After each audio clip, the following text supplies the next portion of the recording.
The rain slammed against the glass walls of the Manhattan high-rise, a relentless drumbeat that drowned out the city's pulse.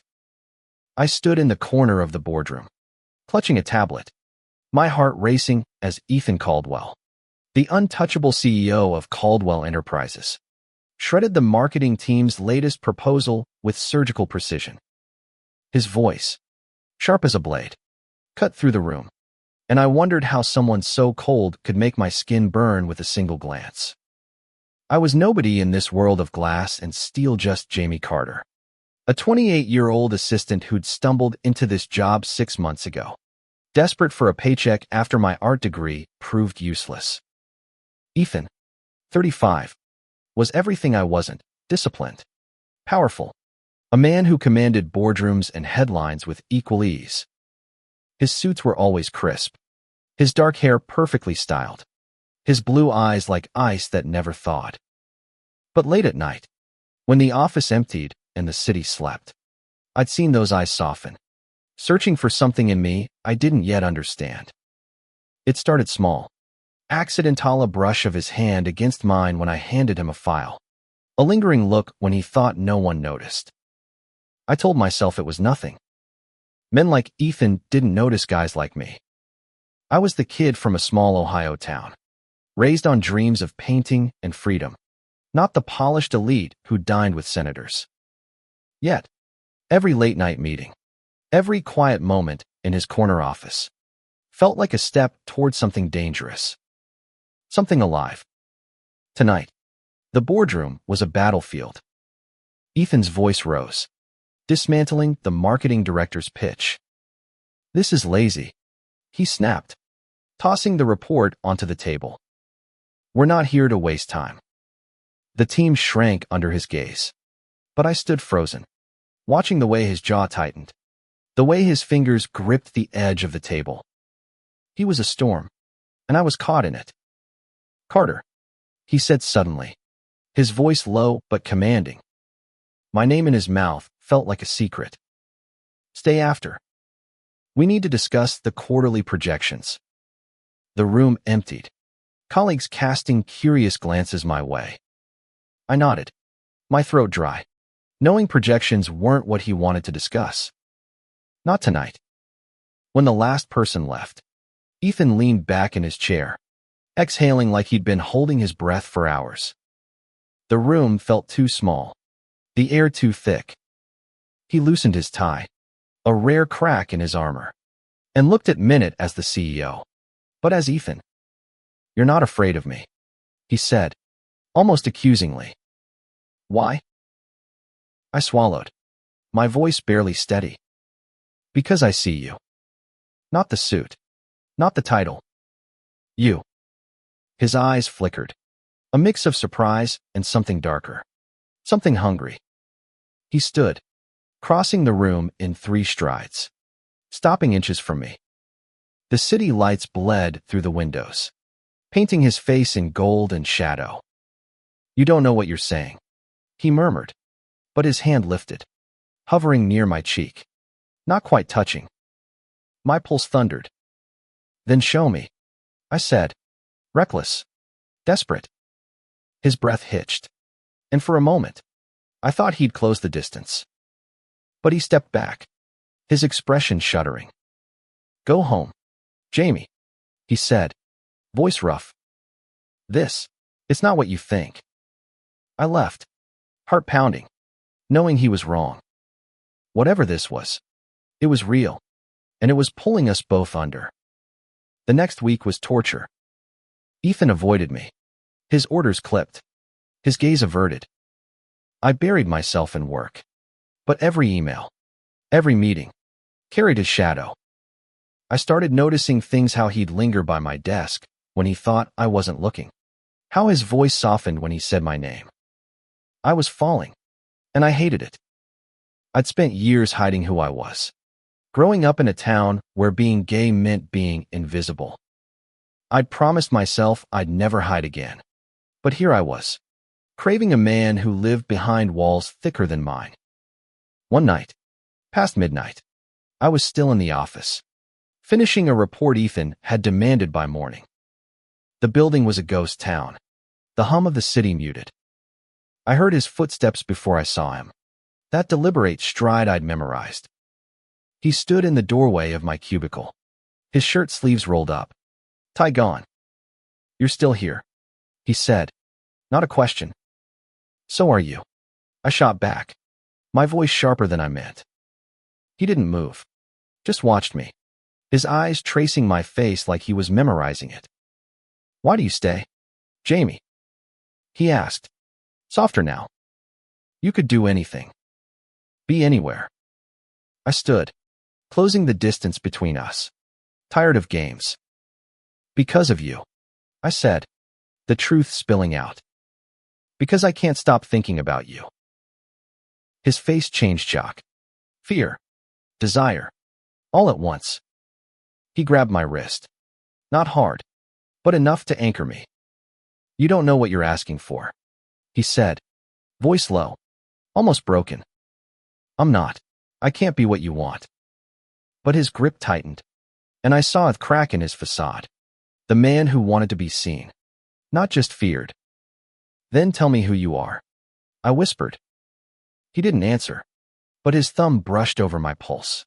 And I felt it, the pull, the truth he couldn't say. We stood there, caught in the quiet, the world outside forgotten. I knew then that this wasn't just a spark. It was a fire, and it would burn us both. Ethan pulled away, his hand dropping from my wrist like he'd touched something forbidden.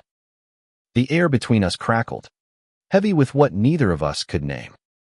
He turned, disappearing into his office, leaving me standing in the dim light, my heart a war drum in my chest. The days that followed were a blur of tension. Ethan doubled down on his cold professionalism, barking orders, avoiding my gaze. But I caught the cracks, his fingers lingering too long when he took a file, the way his voice caught when he said my name in a meeting. I was drowning in him, and he was fighting to stay afloat. I wanted to scream at him, to demand he stop hiding, but I knew better. Men like Ethan didn't break easily.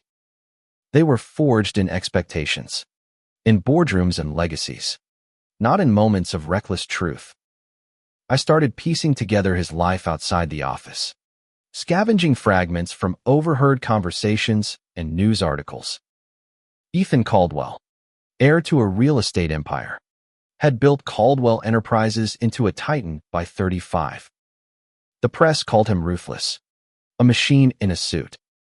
But there were whispers his family's disapproval, his father's shadow looming large, a man who demanded perfection and left no room for weakness.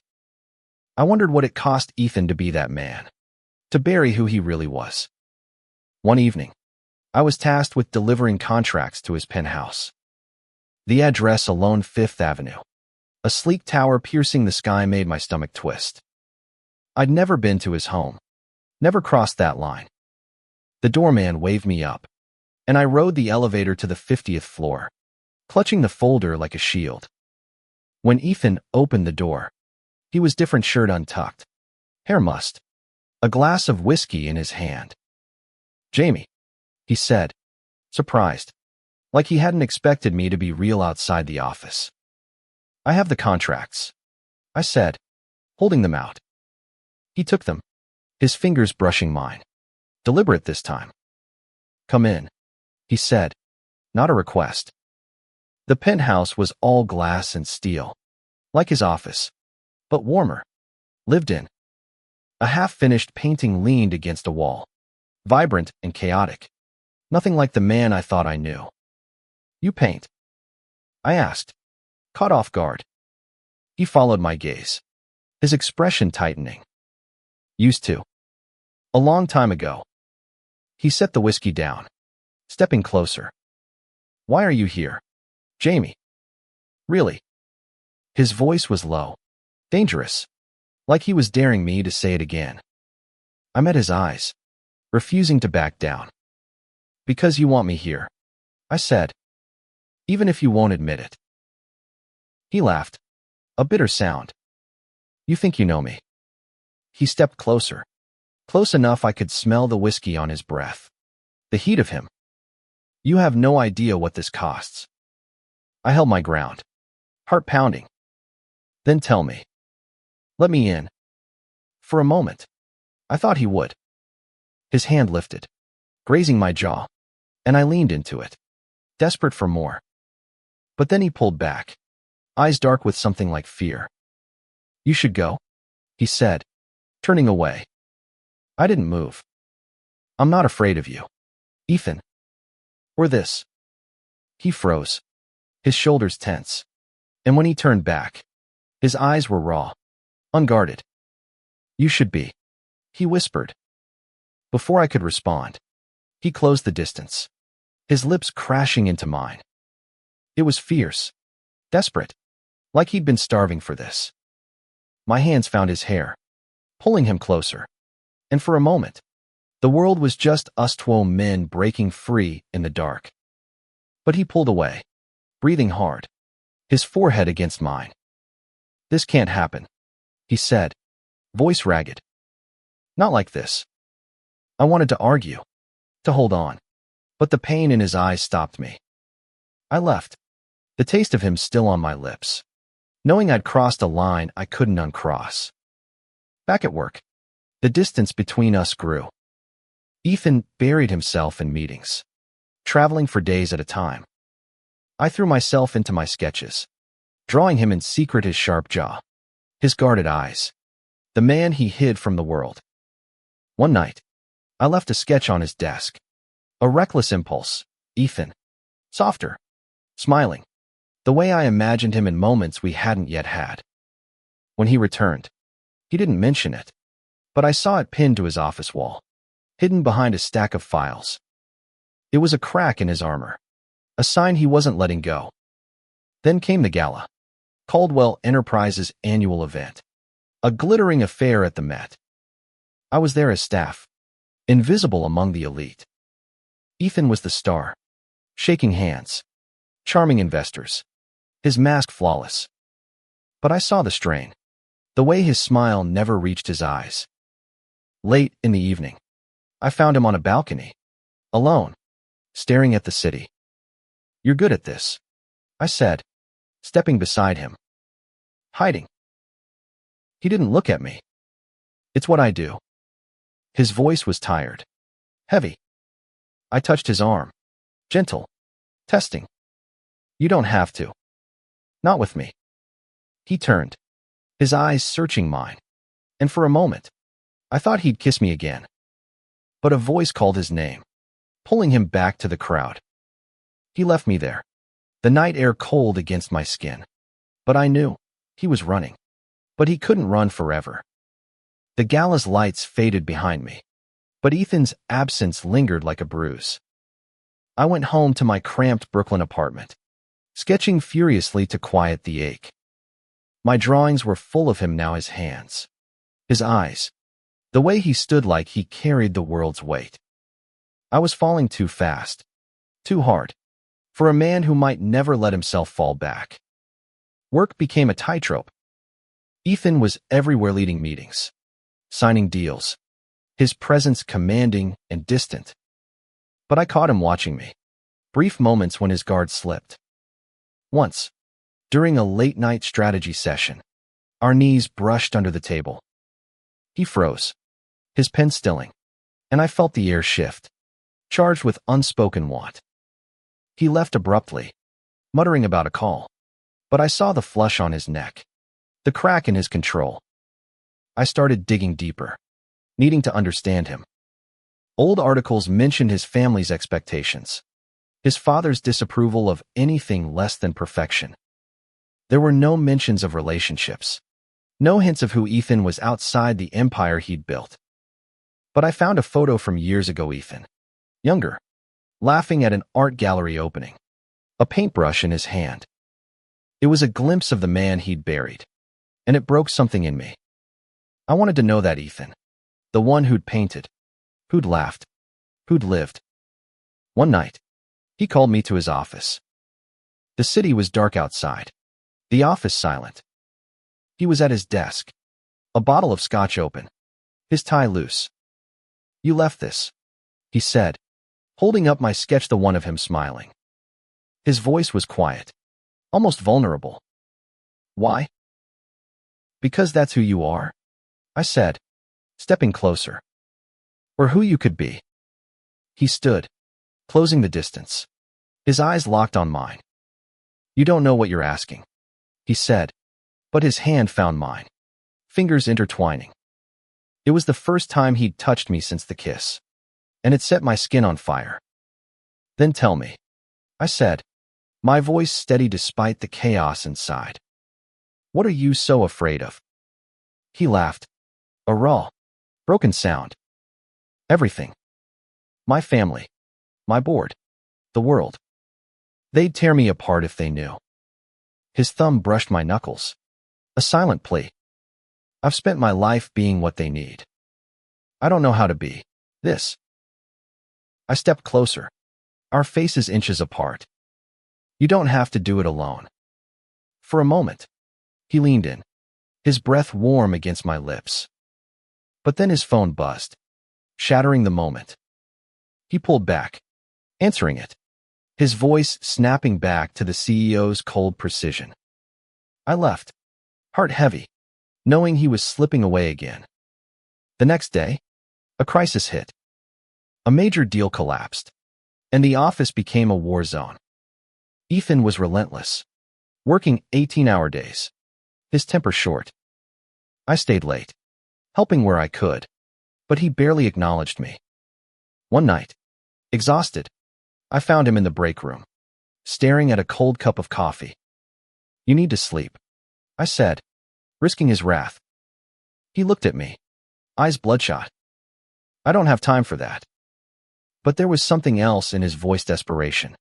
Maybe. I took a chance, touching his shoulder. Let me help. He didn't pull away, just looked at me, raw and unguarded. Why do you care? He asked, almost a whisper. Because I see you, I said. And I'm not going anywhere. He closed his eyes, leaning into my touch for a fleeting moment before pulling back. You should, he said, but there was no conviction in it. I left him there, knowing he was fighting a war inside himself, and I was part of it. Weeks passed, the tension between us a living thing. We stole moments, a brush of hands, a shared glance, but he always stopped short, pulling back into his shell. I started to wonder if I was wrong, if he'd never let me in. But then came the night that changed everything. A storm hit New York, power flickering in the office. We were alone, working on a deadline, when the lights went out. In the dark, he found me, his hands on my face, his lips on mine. It was desperate, unguarded, real. I can't stop this, he whispered against my mouth. I don't want to. We kissed like the world was ending, like the dark could hide us forever. But when the lights flickered back on, he pulled away, panic in his eyes. We can't, he stammered, stepping back. I grabbed his hand, refusing to let go. We can, I said, voice fierce. You're not alone in this, Ethan. He looked at me, torn, and I saw the moment he stopped running. The storm raged outside, but inside, the air was still, heavy with the weight of Ethan's decision.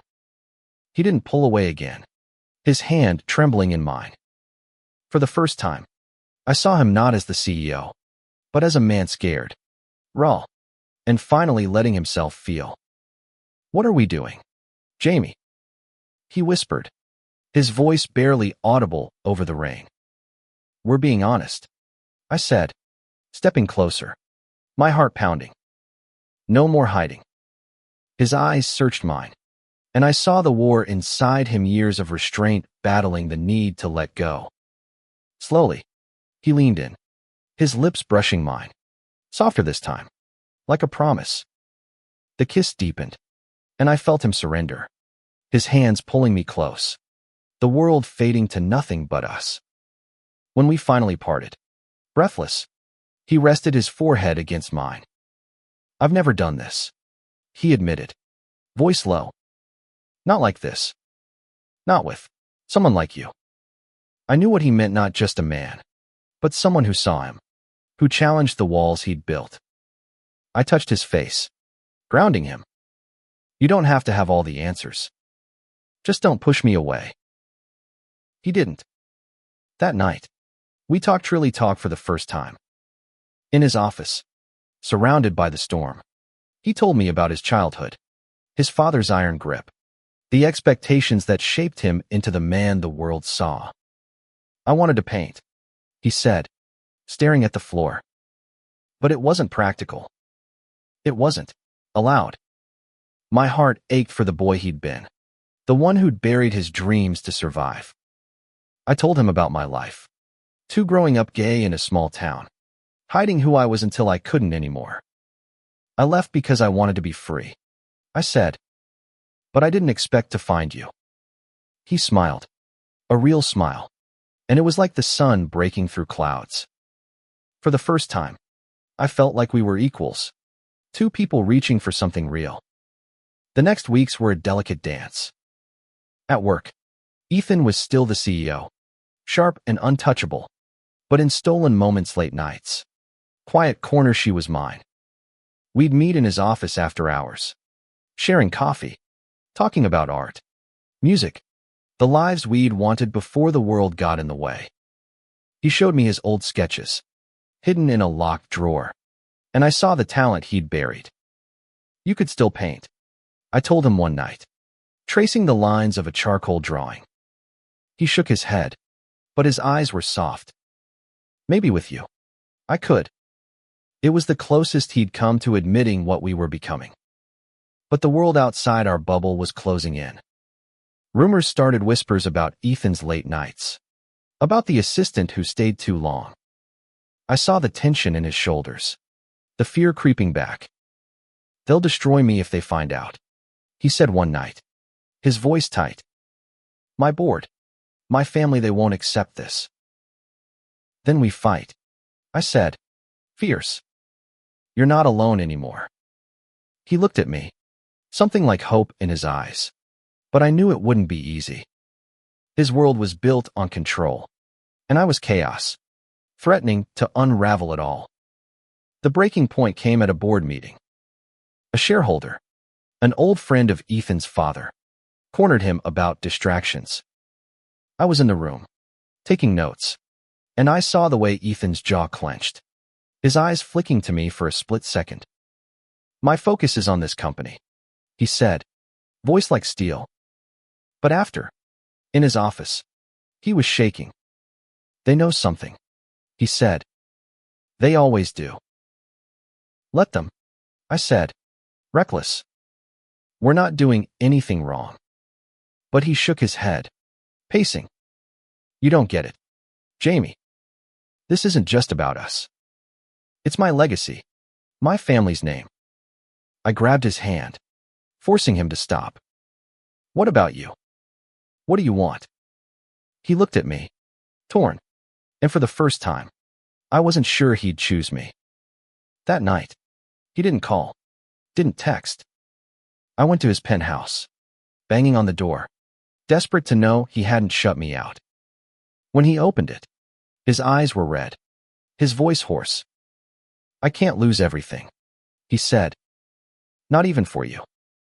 My heart sank, but I saw the pain in his face, the war he was fighting. You're not losing me, I said, stepping inside. But you have to decide who you're living for. He kissed me then, hard and desperate, like he was trying to hold on to something slipping away. We didn't talk after, just held each other, the city humming below us. I knew this was the edge, either we'd fall together, or he'd pull back for good.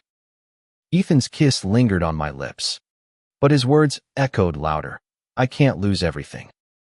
I left his penthouse with a knot in my chest, the city's lights blurring through my tears. He was slipping away, and I didn't know how to hold on without breaking us both. At work, the distance grew. Ethan buried himself in deals, meetings, anything to avoid me. I felt like a ghost, haunting the edges of his life. My sketches piled up, each one darker, angrier his face, his hands, the man I couldn't reach. I started questioning everything. Was I a fool for believing he could choose me over his empire? Was I just a fleeting rebellion against a life he'd never escape? One morning, I found a note on my desk, his handwriting sharp and precise. Meet me tonight. Rooftop. 10 p.m. My heart leapt, but doubt gnawed at me. Was this a goodbye or a beginning? I spent the day in a haze, barely focusing, my mind replaying every moment we'd share, the kisses, the confessions, the way he'd looked at me like I was the only thing that mattered. The rooftop was cold, the city sprawling below like a sea of stars. Ethan was already there, leaning against the ledge, his suit jacket off, sleeves rolled up. He looked younger, vulnerable, the man from the old photo I'd found. You came, he said, his voice soft, almost surprised. You asked, I said, stepping closer. The wind whipped around us, carrying the weight of everything unsaid. He turned, his eyes meeting mine, and I saw it: fear. Yes, but also resolve. I've been running my whole life, he said. From my father, from myself, from you. He stepped closer, his hand finding mine. I don't want to run anymore. My breath caught. What does that mean? I asked, afraid to hope. He smiled, small but real. It means I'm tired of hiding. I want Thysis, even if it costs me. His words hit like a wave, washing away the doubt. I pulled him close, kissing him under the open sky, the city bearing witness. It wasn't just a kiss. It was a vow, a step into the unknown together. But the world didn't wait. The next day, a tabloid ran a story, Caldwell CEO's secret late-night meetings. No names, no proof, but the insinuation was clear. The office buzzed with whispers, eyes following Ethan, and me, too. He handled it like he handled everything: calm, controlled, deflecting questions with ease. But I saw the strain, the way his hands clenched when he thought no one was watching. We met that night in his office, the door locked, the blinds drawn. They're circling, he said, pacing. If they find out it's you, they'll crucify us both. I grabbed his arm, forcing him to look at me. Let them. We're not a scandal. We're real. He shook his head, but his eyes were soft. You make it sound so simple. It is, I said, fierce. You're not your father's shadow. You're not your board's puppet. You're Ethan. He kissed me then, slow and deep, like he was anchoring himself to me. But the fear lingered, a shadow we couldn't outrun. The next blow came fast. His father, Richard Caldwell, flew in from London, a towering man with Ethan's eyes but none of his warmth. I was in the boardroom, organizing files, when he stormed in, Ethan trailing behind. This is unacceptable, Richard barked, tossing a tablet onto the table. The screen showed the tabloid article, now with grainy photos of us on the rooftop. My stomach dropped. You're throwing away everything I built, Richard said, his voice like ice. For what? Some assistant. Ethan's face was stone, but I saw the tremor in his hands. This isn't your company anymore, he said, voice low. It's mine. Richard laughed, cold and cruel. You think you can defy me? You'll lose everything. He stormed out, leaving silence in his wake. Ethan didn't look at me, just stared at the tablet, the photos of us frozen in time. I'm sorry, I said, my voice breaking. I didn't mean to. He cut me off, grabbing my hand. Don't. This isn't your fault. His eyes were fierce, determined. I meant what I said. I choose you. But as he pulled me close, I felt the weight of what was coming: the fight, the fallout, the world waiting to tear us apart. The photos hit like a bomb. By morning, the story was everywhere online, in boardroom whispers, even on the lips of baristas in the coffee shop downstairs. Caldwell's CEO in gay scandal. My name wasn't out yet, but it was only a matter of time. I felt exposed, raw, like the world was peeling back my skin. Ethan, though, was a fortress, facing the press with steely calm, deflecting questions with vague promises of personal privacy. But I saw the toll it took, the shadows under his eyes, the way he gripped his phone like it might explode. We met in his penthouse that night, the city a blur outside. "They'll find you," he said, pouring whiskey with unsteady hands. "The press. The bore they won't stop." I took the glass from him, setting it down, and grabbed his shoulders. "Then we face it together. No more running." He looked at me, his eyes raw with something I hadn't seen before: trust.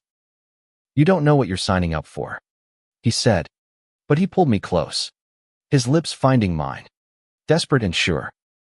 The next day, the board called an emergency meeting. I wasn't supposed to be there, but Ethan insisted, his hand brushing mine as we walked in. The room was a sea of suits, faces hard with judgment. Richard sat at the head, his presence like a storm cloud. "This is a distraction," he said, his voice cutting. "Step down, Ethan, or we'll force you out."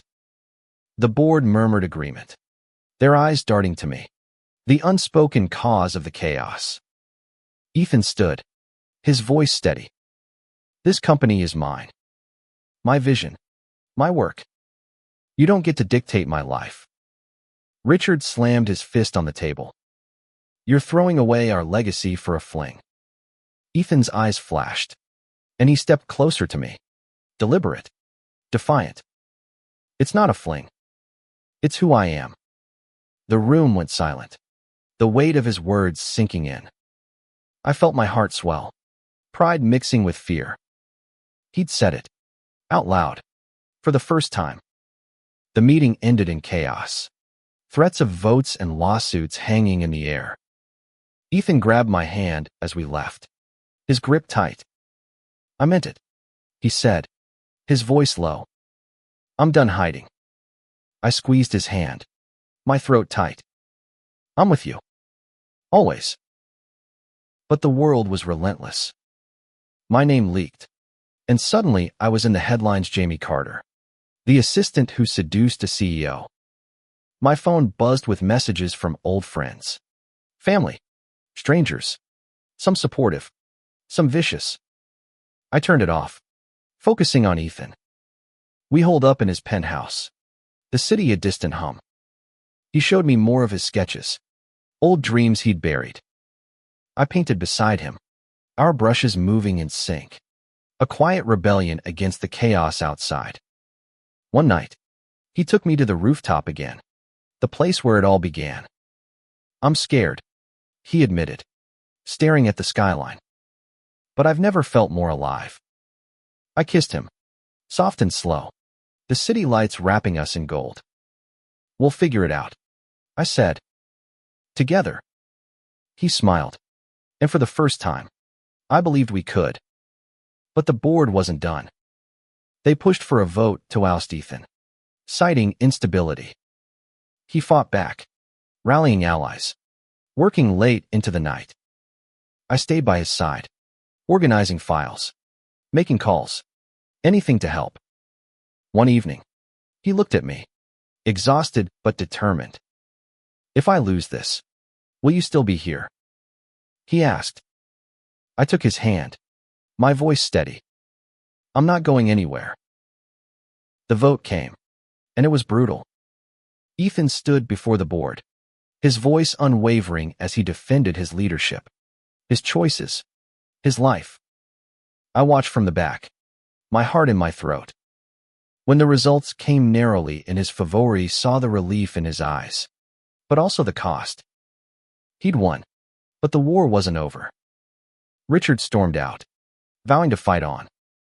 Ethan turned to me, a tired smile on his face. "We did it," he said, pulling me close. But I knew this was just the beginning. The victory was fragile, a thread holding back a flood. Ethan kept his position, but the board's resentment simmered, and the press wouldn't let go. Every day brought new headlines, new photos, new lies. My life was dissected, me small-town roots, my art degree, my agenda. Ethan shielded me as best he could, but I saw the guilt in his eyes, the fear that he'd dragged me into this. We found refuge in small moments.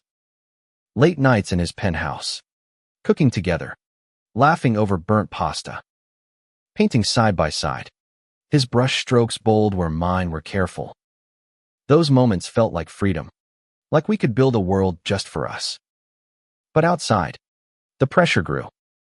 His father called daily, threatening to cut ties, to ruin him. Investors pulled back, spooked by the controversy. Ethan's smile faded, replaced by a grim determination to hold on. One night, I found him on the rooftop, staring at the city, a glass of whiskey in his hand. "I'm losing them," he said, voice hollow. "The board, the investors, maybe I'm not enough." I took the glass, setting it down, and grabbed his face. "You're enough for me," I said, fierce. "And you're enough for this company. Don't let them take that from you." He kissed me, hard and desperate, like I was his anchor in a storm. The next day, he called a press conference, his boldest move yet. I stood backstage, heart pounding, as he faced a sea of cameras. "I've spent my life building this company," he said, his voice clear, unwavering. "But I've spent too long hiding who I am. I'm gay. I'm in love. And I'm not ashamed." The room erupted, questions flying. But he stood tall, his eyes finding mine for a moment. I felt tears prick my eyes, pride swelling in my chest. He'd done it. He'd chosen us. The fallout was immediate. Some investors walked, but others stayed, inspired by his courage. The board quieted, wary of his newfound support. Social media exploded, some calling him a hero, others a disgrace. I got hate mail, threats, but also messages from kids like I'd been small town, scared, seeing hope in Ethan's words. We read them together, his hand in mine, and I saw the spark return to his eyes. But Richard wasn't done. He showed up at the penthouse, unannounced, his face a mask of fury. "You've ruined us," he spat. "You think you can parade this lifestyle and keep our name?" Ethan stood tall, his voice steady. "I'm not your puppet anymore. This is my life." Richard's eyes flicked to me, venomous. "And you? You think you're part of this family?" I met his gaze, unflinching. "I'm part of Ethan's life. That's enough." Richard left, but his words lingered. Ethan turned to me, his face pale. "He'll never stop," he said. "He'll try to take everything." I pulled him close, my voice fierce. "Then we fight. Together." He nodded, burying his face in my shoulder, and I felt the weight of his trust, his love. We started rebuilding, slowly. Ethan leaned on allies, restructured deals, and I helped where I could, organizing, strategizing, loving him through the chaos. One night, he pulled out his old paints, a shy smile on his face. "Paint with me," he said. We worked until dawn, our canvases side by side, a riot of color and hope. It was a promise of a future, of a life we'd fight for.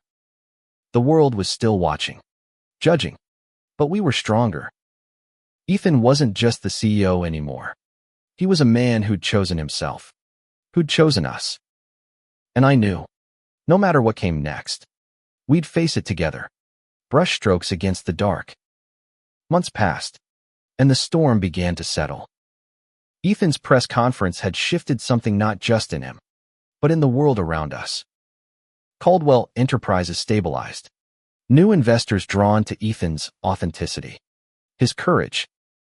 The board, grudgingly, adapted, their power weakened by his resolve. But the scars remained. Hate mail still came, and Richard's silence was louder than his threats. Ethan carried it all, but he wasn't alone anymore. We built a life in the cracks of the chaos. Weekends in his penthouse, painting, laughing, making love under the city's glow. I moved in, my sketches mingling with his, our lives intertwining. He started painting again, publicly, his work raw and vibrant, a rebellion against the man he'd been forced to be. I showed my art too, small galleries at first, then bigger ones, Ethan cheering me on, his pride louder than any critic. One evening, he took me to the rooftop, the place where we'd first admitted the truth. The city sparkled below, alive and unyielding. He held a small box, his hands shaking. "I've spent my life afraid," he said, his voice steady despite the tremor. "But you make me brave. I want forever with you, Jamie." He opened the box's simple silver ring, glinting in the moonlight. My breath caught, tears burning my eyes. "Yes," I whispered, pulling him close, our kiss sealing the promise. The wedding was small, intimate, on that same rooftop, surrounded by friends who'd become family. Ethan's mother came, her eyes soft with pride, a quiet defiance against Richard's absence. We vowed to love, to fight, to build a life that was ours. The city watched, and for once, it felt like it was cheering.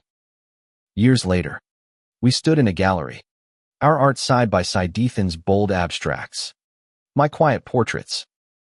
The room buzzed with people, but I only saw him, his smile warm, unguarded. He'd kept his company, his legacy, but more than that, he'd found himself. And I'd found home. The world hadn't changed completely. There were still whispers, judgments, battles to fight. But we faced them together, hands clasped, hearts open. Ethan, once cold and disciplined, had become a man who loved fiercely, unapologetically. And I, once lost and hiding, had found my place in his arms. As we left the gallery, hand in hand, the city stretched before us, vast and alive. We'd built something real, something lasting, in the dark of night and the light of day. And no matter what came next, we'd face it as we always had together, unbroken, free.